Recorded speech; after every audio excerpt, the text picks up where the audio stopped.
এই যে বাবান থাকলো, সাইকেল চালিয়ে আসলো, এখনও পড়তে বসবে। Hello friends, good afternoon. তো কেমন আছো তোমরা সবাই? আশা করি তোমরা সবাই খুব ভালো আছো, আমিও ভীষণ ভালো আছি। মন্দিরে হোম সুইট হোমে জানাই তোমাদেরকে আরও একবার মন থেকে স্বাগত। রেডি হয়ে গেছি, বাজে এখন 5:30। তো রেডি হয়ে বেরোচ্ছি বাবা সৃষ্টির ক্যারাটে ক্লাসে। বাবানকে রেখে দিলাম বাড়িতে, দেখলেই তো।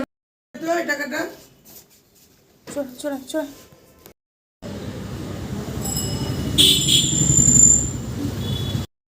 একটুখানি গরম পড়ে গেছে, আর দিনটাও বড় হয়েছে বলে অন্ধকার এখনও হয়নি। তো ক্যারাটে ক্লাস হয়ে গেলে এখান থেকে আবার একটু বিশালে যাব, সৃষ্টির একটা ড্রেস চেঞ্জ করানোর আছে।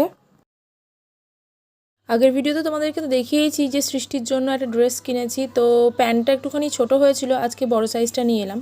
সৃষ্টিকে ক্যারাটে ক্লাস থেকেই নিয়ে গেছিলাম। সৃষ্টি আমাকে কিছুতেই ভিডিও বানাতে দেবে না, যার জন্য মুখটা ওরকম করে তুলে নিচ্ছে, আর বাবানও ওকে না ভীষণ জ্বালাতন করছে। দুজনের ম্যাগি বানিয়ে আবার খাওয়া হয়ে গেল, ওই যে বড়টা বানালো, এবার দুজন মিলে খাচ্ছে। মামা দাদাভাই ভালো বানিয়েছে তো। আর ওই যে আমার ম্যাট, ওই যে ডোর ম্যাটটা ওখানে আমি গুটিয়ে রেখে দিয়েছি, এখন পাতবো না। ওই যে এটা এটা এটা খেয়ে নাও, পড়তে বসতে হবে। তোমরা তো দেখলেই আমি চলে এসেছি, আর এসে চাটা খাওয়া গেছে। আর এই যে আমার বান্ধবী এসেছে এখানে, ইনি হচ্ছেন প্রিয়া।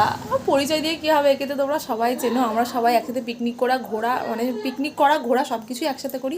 আর তখন গল্প করছিলাম, এ যে মানে এত প্রাণবন্ত ছিল, মানে এখন পুরো সংসারী, মানে একটা টাইমের পরে হয়। আসলে আমাদের বয়সটাও তো কম হলো না, সেটা বয়সটা বলা যাবে না।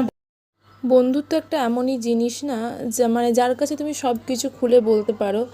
তো এমন অনেক কথা থাকে যেটা তুমি কারোর কাছে না বললেও বন্ধুর কাছে তুমি মন খুলে বলতে পারবে।